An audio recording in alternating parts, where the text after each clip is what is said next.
making so suggestion. Shri Vaiko. Shri Vaiko. Thank you very much, Mr. Chairman, sir.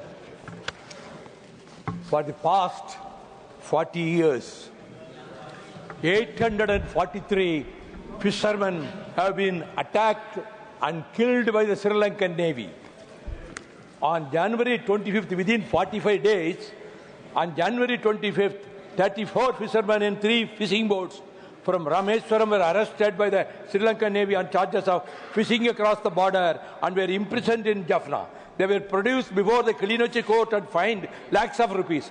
Those who could not pay the fines have been re-imprisoned by the Sri Lankan government. On 2nd February 25, more than 1,000 fishermen went to sea in numerous fishing boats. Among them, 10 fishermen from Tangachimadam were fishing a fishing boat of the Gulf of Mannar when the Sri Lankan Navy arrested them and confiscated the fishing boat. On February 19th, the Sri Lankan Navy again arrested 42 fishermen for crossing the border and imprisoned them. 8 boats were also confiscated. I would demand action should be taken to stop the inhuman actions of Sri Lankan Navy, which wants to destroy our fishing industry. So what for our Navy is sitting like a lamb duck in the ocean? What for? We are also taxpayers to the Indian government. Yes. The Tamil fishermen, are they orphans? Are the orphans of the world? Every 40 years, 843 fishermen have been killed by the Sri Lankan Navy. And our Honorable Finance Minister also spends their time, meets them. Mr. Jaishankar meets them. For what purpose our Prime Minister is going to Sri Lanka? To express condolences to the Sri Lankan government and the Navy. What for he is going? Every day, no day passes without any attack. Even today, in Rameswaram, Tangachimadam, thousands and thousands of fisher women and men are struggling and they are demanding justice from the government of India. Our Chief Minister, Mr. Stalin, has met the Prime Minister and he has met the External Affairs Minister and wrote several letters. But all are going to the dustbin. This is the way in which the Delhi government, the central government, is treating the people of Tamil Nadu, the citizens of India, fishermen. And hereafter at least, you don't go there. You call them here. Unless you stop this, whether any one time the Indian Navy fired any single shot when they came in, they never cared for them. The Sri Lankan Indian Navy people are collaborating with the Sri Lankan Navy officials. This is going on.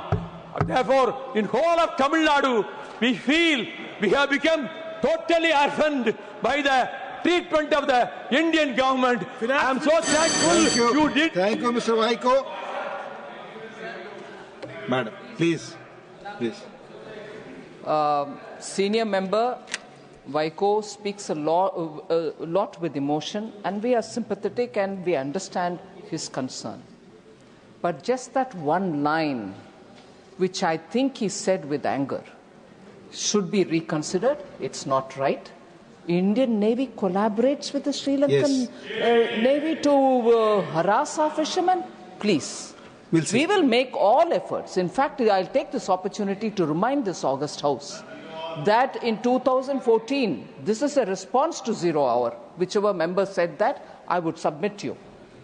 In 2014, sir, it was Honorable Prime Minister who directly spoke to the Sri Lankan government on resumption of office here, on becoming the Prime Minister, and brought those fishermen who were sent to the gallows by the Sri Lankan courts and the Sri Lankan government were brought back alive to India by the efforts made by the Prime Minister, who had just then become Prime Minister.